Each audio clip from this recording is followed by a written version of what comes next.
Assalamualaikum warahmatullahi wabarakatuh. Waalaikumsalam warahmatullahi wabarakatuh.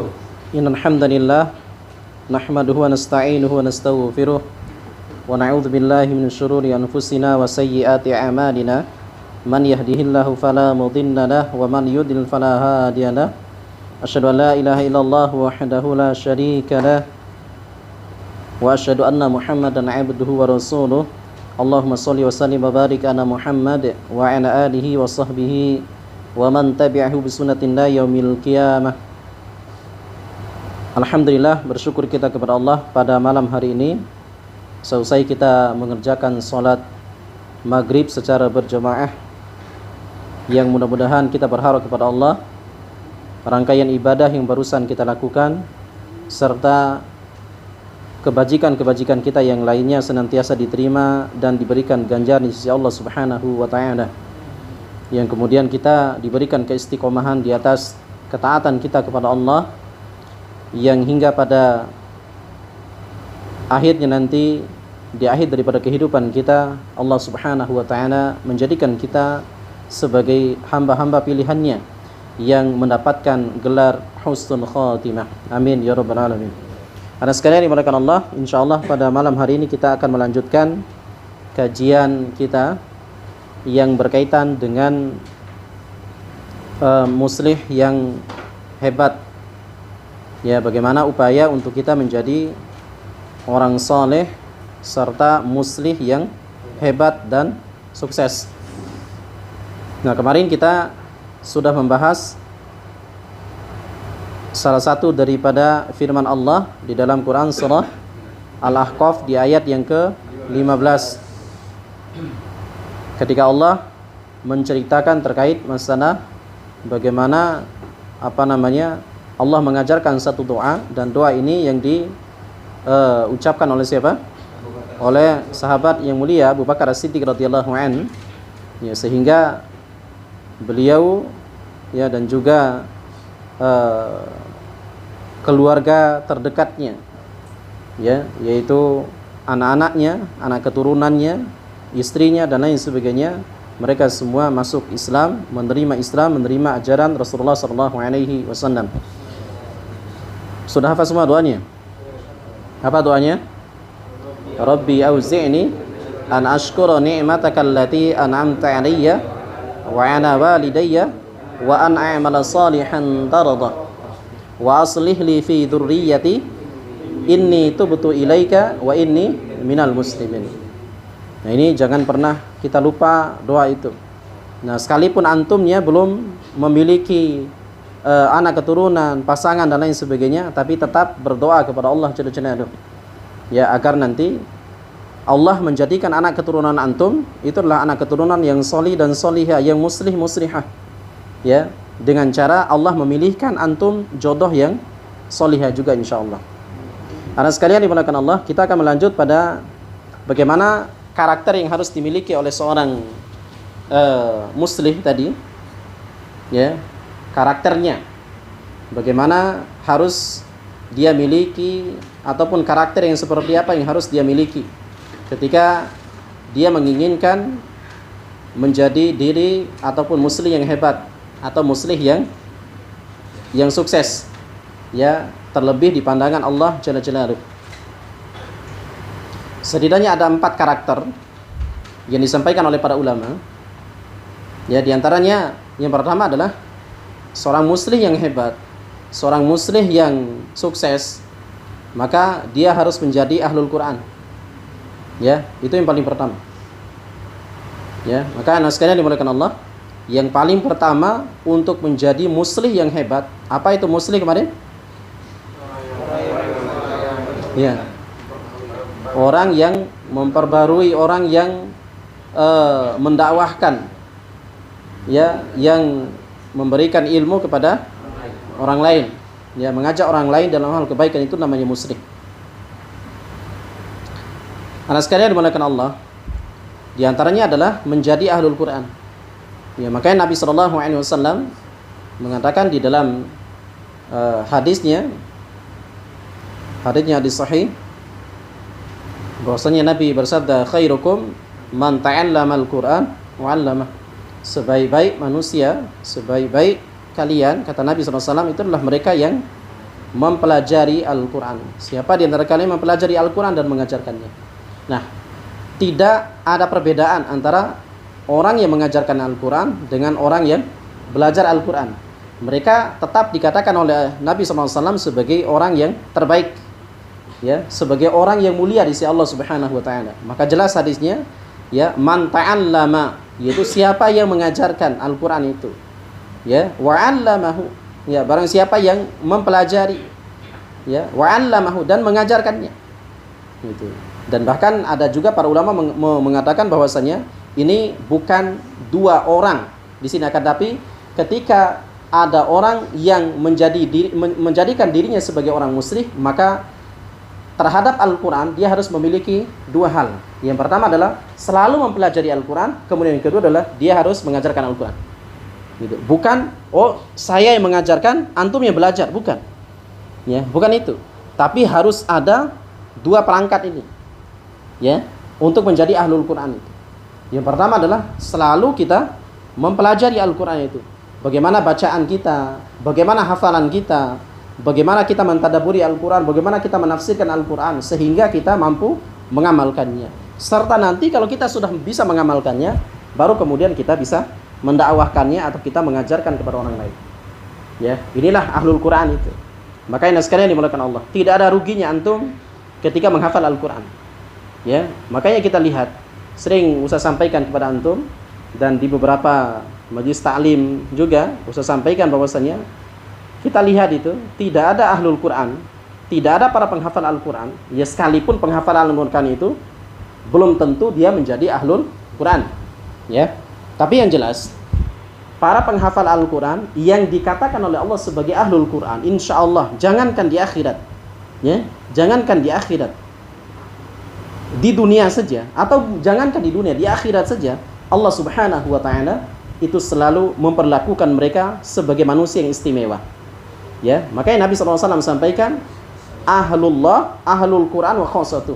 Keluarganya Allah itu adalah ahlul Quran, dan mereka lah orang-orang yang ahlul Quran, ahlullah wa khassatuh. Ahlul Quran itu adalah apa? Keluarganya Allah dan orang-orang yang diistimewakan oleh Allah. Orang-orang yang diistimewakan. Namanya orang-orang yang diistimewakan, orang-orang yang dispesialkan oleh Allah.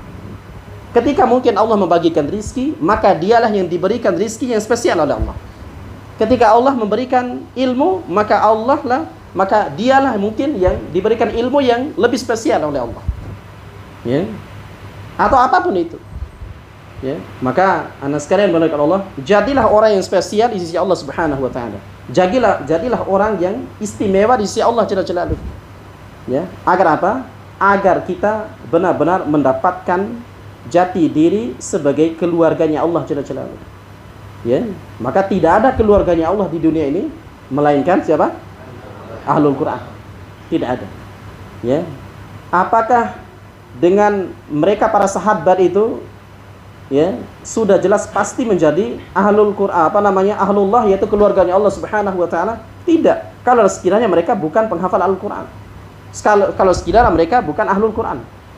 Ya. Karena syarat daripada menjadi keluarga Allah itu adalah apa? Ya, menjadi ahlul Quran. Maka anak sekalian dimulakan Allah, jangan antum ketika susah di dalam menghafal, ketika susah di dalam belajar dan lain sebagainya, jangan pernah antum mengeluh, jangan pernah antum merasa ya suudzon kepada Allah Jalla Jalaluhu. Kenapa? Mungkin Allah tidak memberikan kebaikan kepada saya, bukan. Tapi emang itulah cara Allah Subhanahu wa taala, yang mungkin dosa-dosa kita yang dulu itu Allah hapus ketika kita bersabar, ya, ketika Allah memberikan ujian kepada kita di saat kita melawan kebodohan kita dengan cara kita belajar itu. Masya Allah. Ya, mungkin dosa-dosa itulah yang menjadikan kita terhalang untuk mendapatkan ilmu itu. Makanya kita bersabar di situ. Bahkan dengan susahnya kita belajar, kita bersyukur kepada Allah Subhanahu wa taala. Sebagaimana disampaikan oleh Al-Imam Al-Haythami rahimahullahu taala, menyampaikan bahwasanya ketika kita mendapatkan susahnya di dalam belajar, maka disitulah satu kesyukuran yang sangat besar kita di sisi Allah Subhanahu wa taala. Kenapa? Karena bukan ilmu yang ingin Allah ajarkan kepada kita, tapi keberkahan ilmu yang ingin Allah tanamkan kepada kita. Ya, dan keberkahan itu tidak akan pernah Allah berikan kepada kita melainkan setelah Allah mencabut atau mengampuni dosa-dosa yang pernah kita lakukan. Ya, karena tidak akan pernah berbanding lurus antara berkah dengan dosa. Artinya berkah tidak akan pernah ada pada diri seseorang selama dia bermaksiat kepada Allah Subhanahu wa taala. Itu tidak akan pernah. Ya, maka sekalian dimuliakan Allah, ini ya poin yang pertama yang disampaikan oleh para ulama untuk menjadi seorang muslih yang sukses, ya, yang hebat, maka dia harus menjadi ahlul Quran. Kita lihat setidaknya ada beberapa hal yang sebagai bukti bahwasanya ketika ada Al-Quran dalam diri sesuatu, diri apapun itu, entah itu manusia, benda, tempat, dan lain sebagainya, pasti di situ ketika melekat Al-Quran di dalamnya, pasti Allah akan angkat derajatnya seketika. Masya Allah. Di antaranya Nabi SAW itulah disampaikan oleh para ulama, di antaranya Al-Imam Abu Nu'aim rahimahullah ta'ala, ya, di dalam kitabnya Hilyatul Aulia wa Tabaqatul Asfiya, ya, beliau menjelaskan bahwasanya di antara sebab kenapa Rasulullah SAW itu menjadi khairul anbiya wa khairul rusul, sebaik-baik nabi dan sebaik-baik rasul, di antaranya adalah Alkitab yang diberikan kepada Rasulullah, yaitu Al-Quran, itu adalah berbeda dengan Alkitab yang diturunkan kepada para rasul yang lainnya sebelum Rasulullah SAW. Ya. Apa itu Alkitabnya? Yaitu Al-Quran. Al-Quran yang kita ketahui adalah sampai kapanpun itu akan tetap menjadi Alkitab yang paling unggul dan diunggulkan di sisi Allah Subhanahu wa taala. Berarti orang yang membacanya, orang yang memiliki Al-Quran itu juga pasti mereka lah yang paling unggul dan diunggulkan. Ya.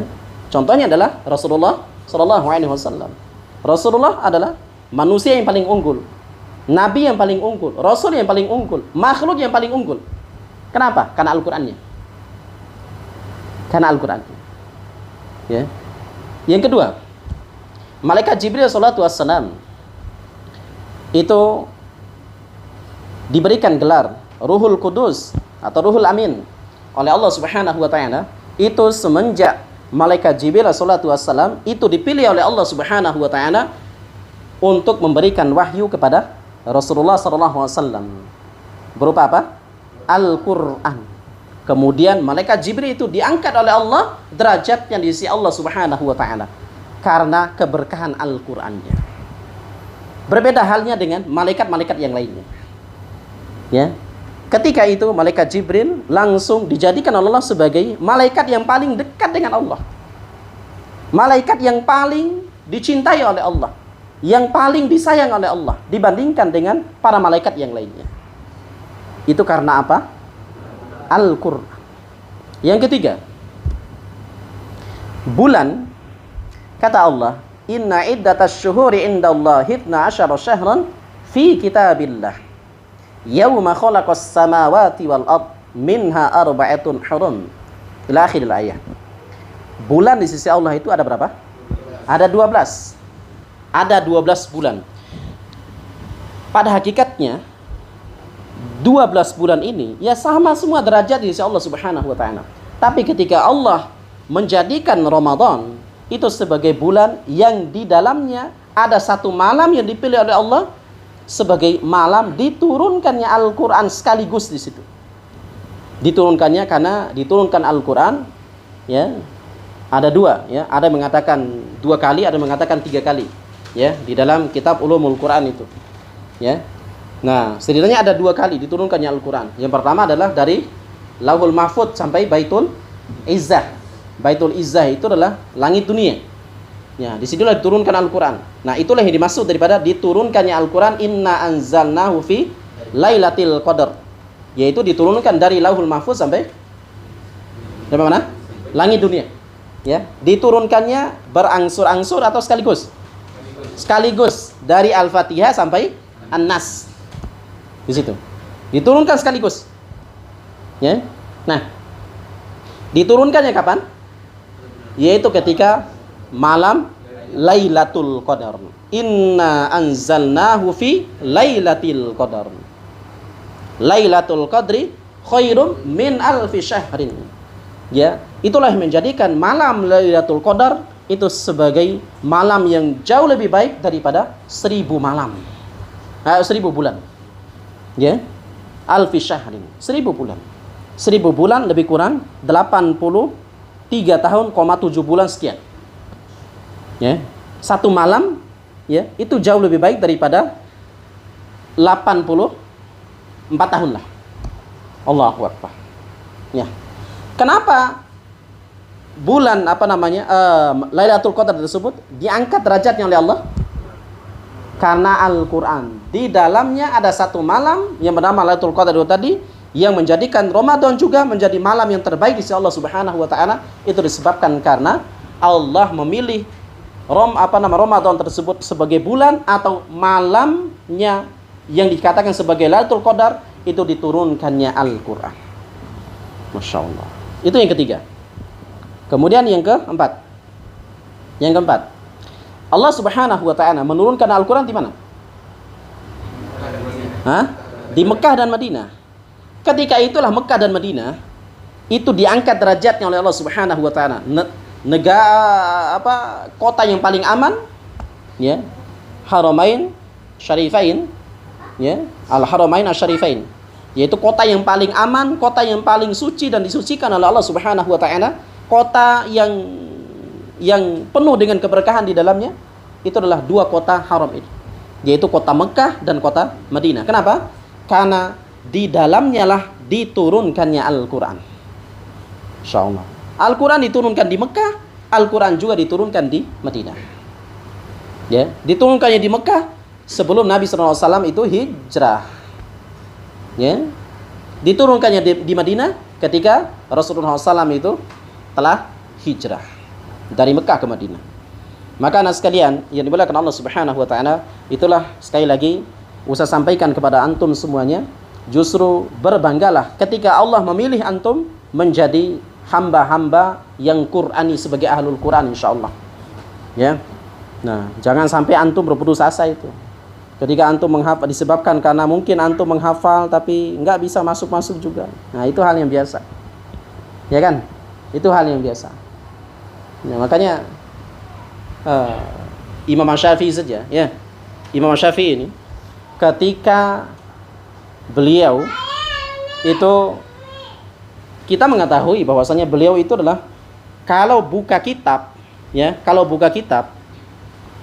halaman sebelah kanannya yang akan dibaca, maka halaman sebelah kirinya ditutup dulu. Kenapa? Kalau dalam keadaan kebuka semua, maka pasti beliau akan melirik ke sini dan ini pun akan masuk duluan.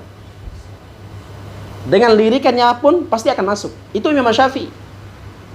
Ya, dan kita membaca biografinya beliau rahimahullahu taala. Akan tetapi beliau sempat mengatakan satu kalimat yang luar biasa. Ini perhatikan. Kita bukan Imam Syafi'i. Ya, tapi Imam Syafi'i yang luar biasa otaknya seperti itu, tapi sempat mengatakan malam yaduk murrat ta'allum sa'atan, barang siapa yang tidak pernah merasakan pahitnya belajar sesaat.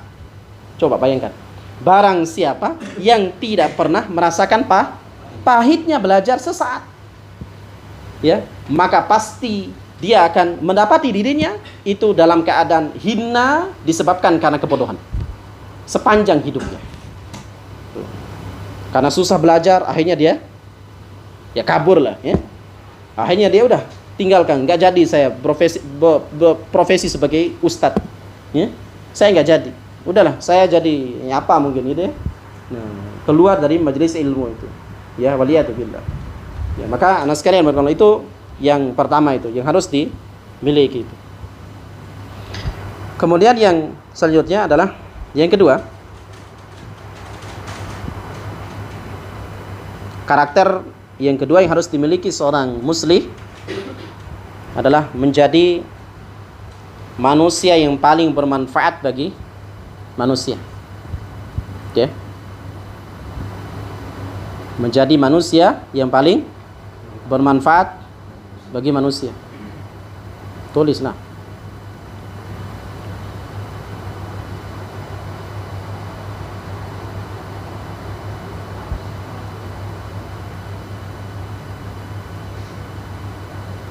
Nah, bagaimana caranya kita dengan mempelajari ilmu ini, dengan kita menghafal Al-Quran, antum menghafal Al-Quran, ya, kemudian mengamalkannya nanti bukan hanya sekedar untuk antumnya sendiri, tapi bagaimana caranya ilmu yang antum dapatkan, Al-Quran yang antum dapatkan, Al-Quran yang antum hafal, yang antum pelajari selama di sini, ataupun selama antum mondok, dimanapun antum berada, selama antum sekolah, dimanapun antum berada nanti, maka harapannya adalah dengan ilmu tersebut yang dititipkan oleh Allah, kita menjadi orang yang bermanfaat. Ya. Kita menjadi orang yang bermanfaat. Ya. Di antaranya apa? Tidak selamanya kita, jangan sampai kita gini terus. Tapi kita harus gini. Apa artinya? Ya. Agar jangan sampai kita meminta, justru kita yang memberi. Gitu. Makanya Nabi SAW sampaikan, ya, khairun nas anfa'uhum linnas. Sebaik-baik kalian manusia, ya, kata Nabi SAW, itu adalah yang terbaik buat manusia lainnya, yang terbaik bagi manusia lainnya. Nah, itu kata Rasulullah itu. Ya, makanya hidup, bagaimana caranya kita hidup itu kita bisa memberikan manfaat untuk orang lain. Ya. Ini terkadang ada manusia yang jangankan memberikan manfaat kepada orang lain, kepada dirinya sendiri saja tidak bermanfaat, ya kan? Ya, tidak bisa memberikan manfaat untuk dirinya sendiri. Nah, seperti apa itu? Ya, itu orang-orang yang zalimul nafsi itu. Itu orang-orang yang zalim kepada diri mereka sendiri itu. Mereka belajar ilmu agama bukannya untuk mendakwahkan, ya, ilmu agama yang mereka dapatkan itu. Ya, jangankan mendakwahkan, mengamalkannya saja tidak. Bahkan mungkin mereka jauh daripada amalan itu. Jauh daripada ilmu yang mereka pelajari itu. Ya, mereka terjerumus ke dalam kemaksiatan. Mereka terjerumus ke dalam, ya, apapun bentuk kemaksiatan itu. Padahal mereka menghafal Al-Quran. Ya, padahal mereka, ya, tahu ilmunya ini dan itu, gitu ya. Nah, kan ini mustahil menjadi orang yang bermanfaat untuk orang lain itu. Ya.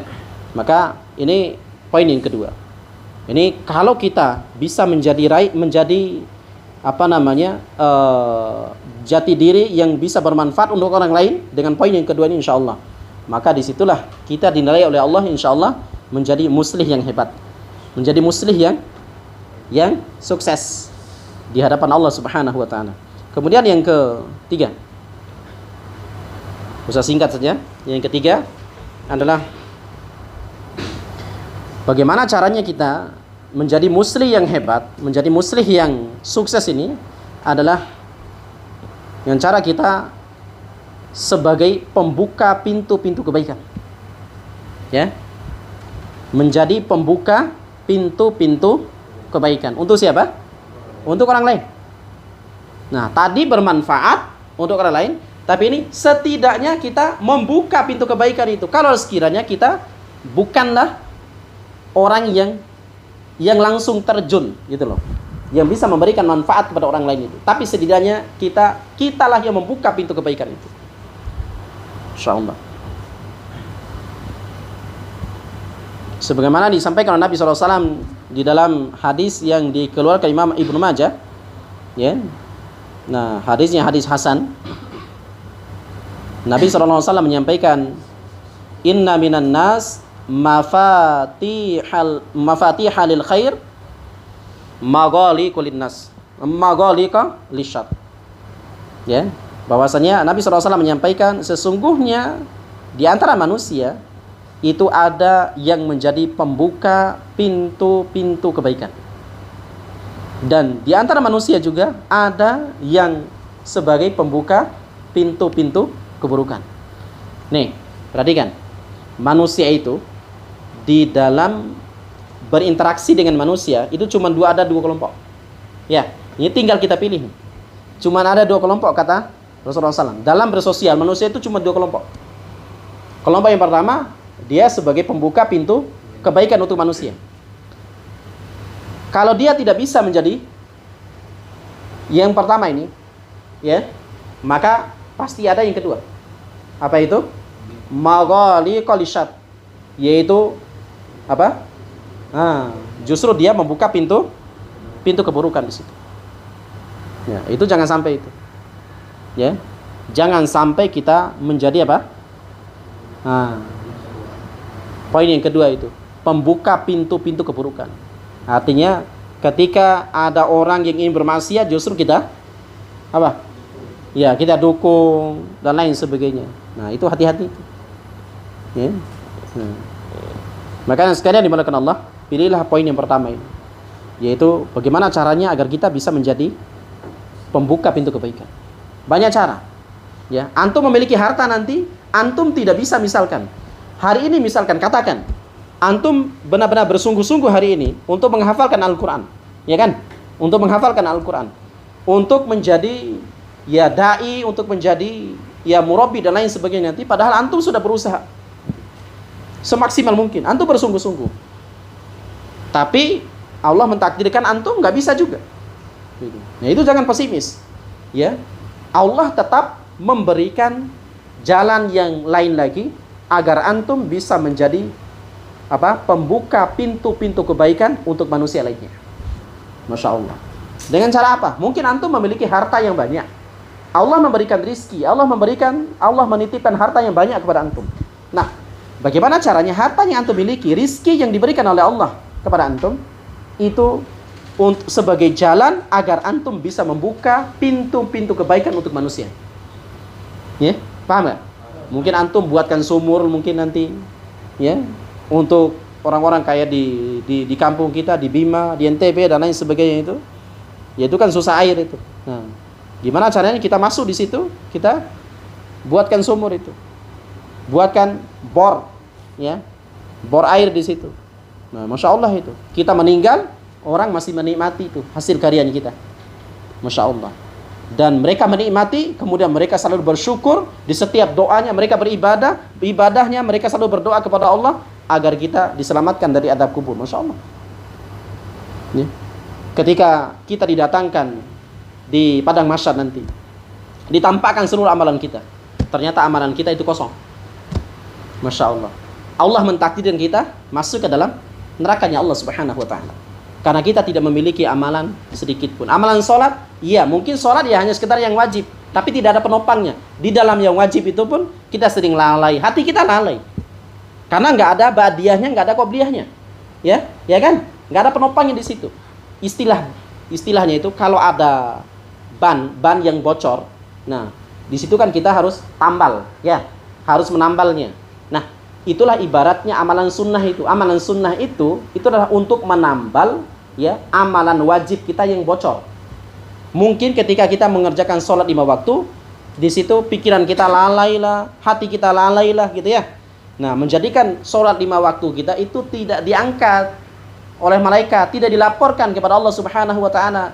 Tapi kata Allah, lihat amalan sunnahnya, ada enggak? Kata Allah, oh ada ya Allah. Tuh, aku terima amalannya, disebabkan karena dia memiliki amalan sunnah.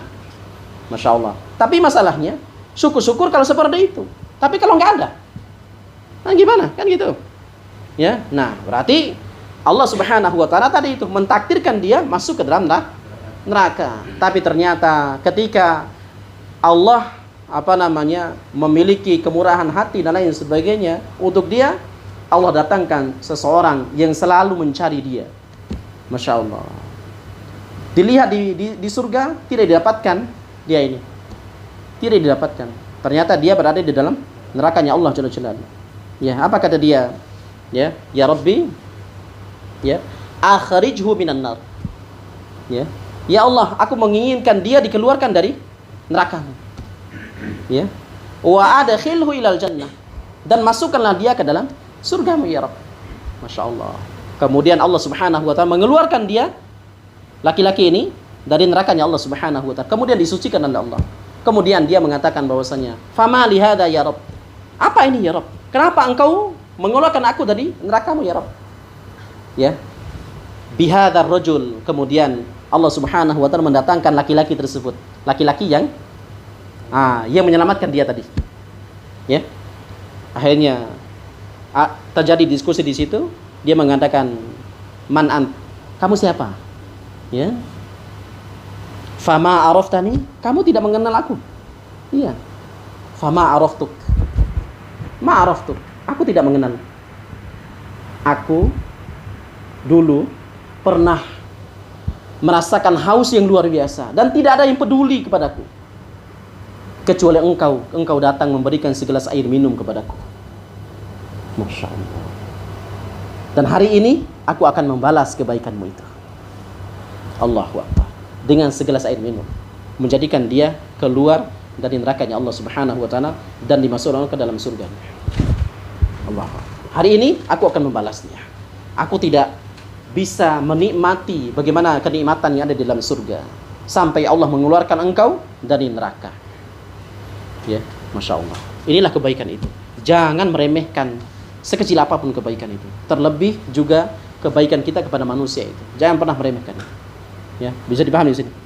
Ya, maka anak sekalian yang dimuliakan Allah Subhanahu wa taala, ya, ketika mungkin nanti antum bisa membuat suatu lembaga dengan harta yang antum miliki dan lain sebagainya, buat itu lembaga itu. Sekalipun antum bukanlah pengajar di situ, sekalipun mungkin antum bukan pembinanya di situ, tapi antum sebagai pembuka akses untuk mereka bisa menghafal Al-Quran di dalamnya. Ya, antum yang membuka pintu kebaikan untuk orang banyak itu. Masya Allah itu. Ya, orang yang memiliki harta mereka infakkan di situ. Masya Allah. Orang yang memiliki kemampuan untuk belajar, mereka memasukkan anaknya untuk belajar di situ.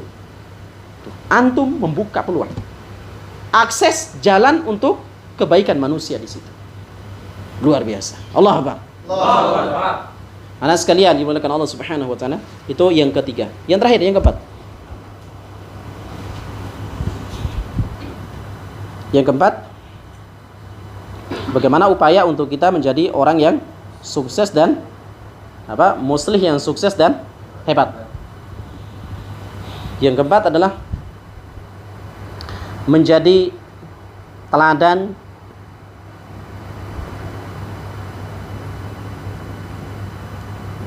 di dalam berkeluarga. Ya, menjadi teladan.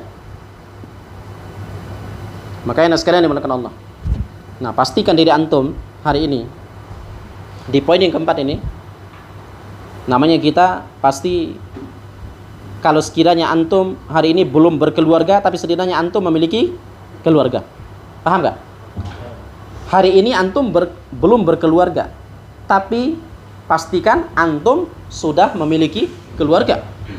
Paham gak berkeluarga? Berkeluarga itu sudah beristri. Seorang istri sudah bersuami gitu. Nah, antum belum berkeluarga, tapi pastikan antum pasti memiliki keluarga. Nah, bagaimana caranya? Karena antum dititipkan ilmu, antum dititipkan Al-Quran oleh Allah Jalla Jalaluhu. Di antara keluarga-keluarga antum, mungkin Allah memilih antum satu-satunya sebagai orang yang lebih paham ilmu agama, orang yang lebih paham Al-Quran misalkan. Nah, maka disitulah harus antum benar-benar bersungguh-sungguh menjadi teladan buat keluarga antum itu. Harus itu. Jangan justru antum ketika dibangun, malah maaf, bapak antum membangunkan antum ketika pulang nanti. Allahu Akbar. Ibu antum membangunkan antum. Ya. Enggak. Bahkan waliyadzubillah, adik antum membangunkan antum. Kakak antum membangunkan antum. Bukan, enggak seperti itu. Ya. Ini enggak ada keteladanan itu. Padahal antum baru pulang menghafal Al-Quran. Padahal antum baru pulang ya belajar ilmu agama. Tapi justru antum susah lagi untuk dibangunkan dan lain sebagainya. Ilmu yang didapatkan selama ini kemana itu? Al-Quran yang dihafalkan itu kemana itu? Maka jadilah teladan terhadap keluarga kita. Itu yang paling pertama. Kita harus menjadi teladan. Kalau ada kakak kita yang luar biasa baiknya dan baktinya kepada kedua orang tua kita, maka pastikan kita yang lebih baik lagi, yang lebih berbakti lagi kepada kedua orang tua kita. Kalau adik kita lebih humoris, lebih murah hati, lebih murah senyum kepada kedua orang tua kita, maka pastikan kita yang jauh lebih baik daripada adik kita. Itu caranya. Ya? Paham? Itulah muslim yang hebat itu. Bukan justru sebaliknya. Ya. Kepada teman murah senyum, giliran kepada orang tua, kepada istri, kepada suami, kepada keluarga dekatnya, waduh, yang keluar itu tanduknya, marah-marah dan lain sebagainya, sensitif. Ya, tapi giliran kepada orang lain, ya. Allahu Akbar. Waliyadzubillah. Maka jadilah teladan. Ya, bagaimana Nabi SAW dulu itu beliau menjadi teladan, ya, bagi di samping bagi umatnya dan juga bagi seluruh keluarga Rasulullah SAW. Maka Nabi SAW sampaikan, ya, di dalam hadisnya yang sahih, khairukum li ahli. Sebaik-baik kalian adalah mereka yang terbaik kepada keluarganya. Tuh, sebaik-baik kalian itu adalah mereka yang baik kepada keluarganya. Ya, wa ana khairukum li ahli. Dan aku adalah orang yang paling baik di antara kalian kepada keluarga. Masya Allah. Ya. Maka anak sekalian, ya dimuliakan Allah Subhanahu wa taala, ini yang menjadikan kita insyaallah dipilih oleh Allah menjadi muslih yang hebat, muslih yang sukses itu. Dengan 4 pondasi itu. Dengan 4 karakter itu.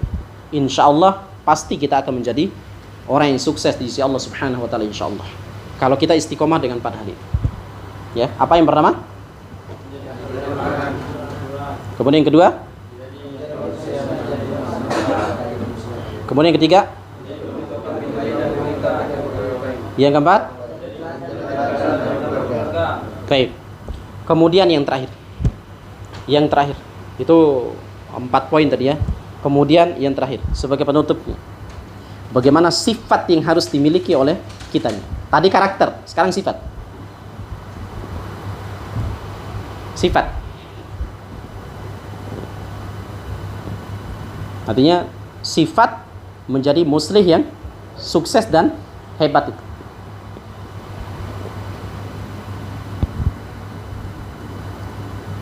Sifatnya cuma 2. Menjadi muslih yang hebat, menjadi muslih yang yang sukses, sifatnya cuma 2.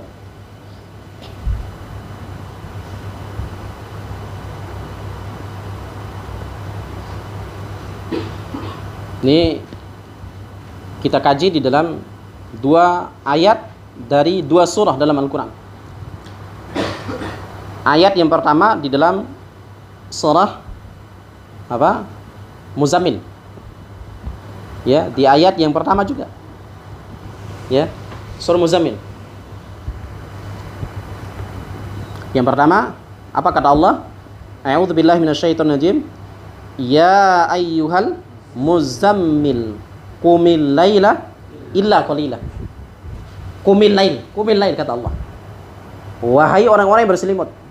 Wahai orang yang berselimut. Yaitu siapa di situ? Rasulullah SAW.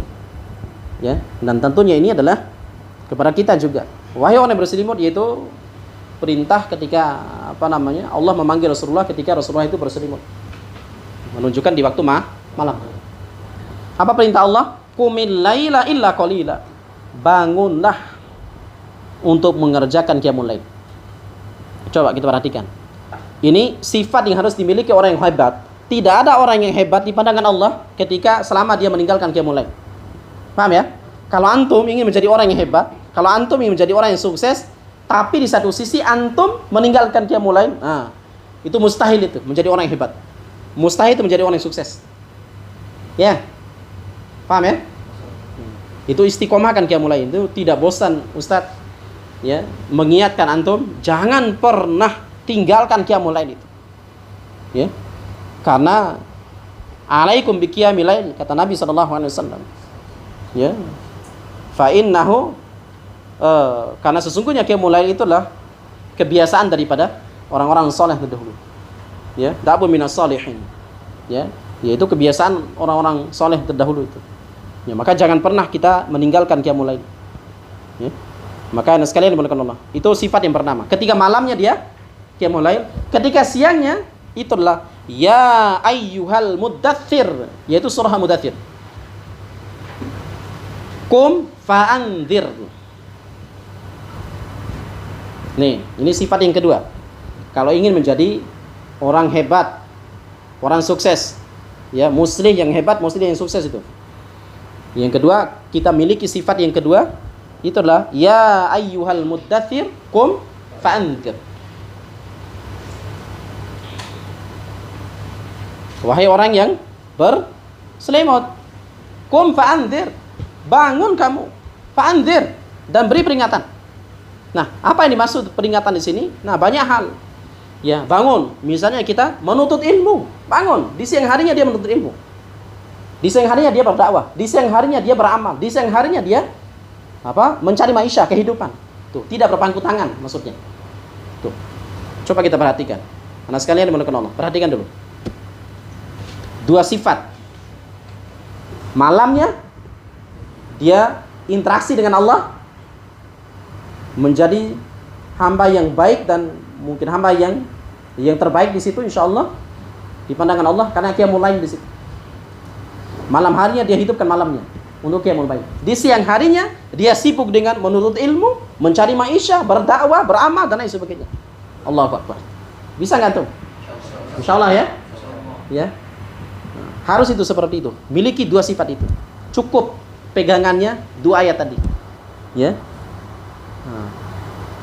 Ya ayyuhal muzammil qumil laila illa qalila.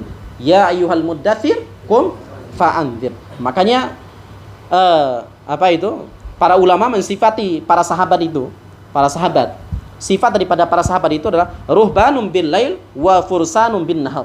Yaitu mereka itu ahli ibadah di malam harinya, ya, mereka menjadi ahlul ibadah di malam harinya, wa fursanun bin nahar. Mereka di siang hari menjadi singa.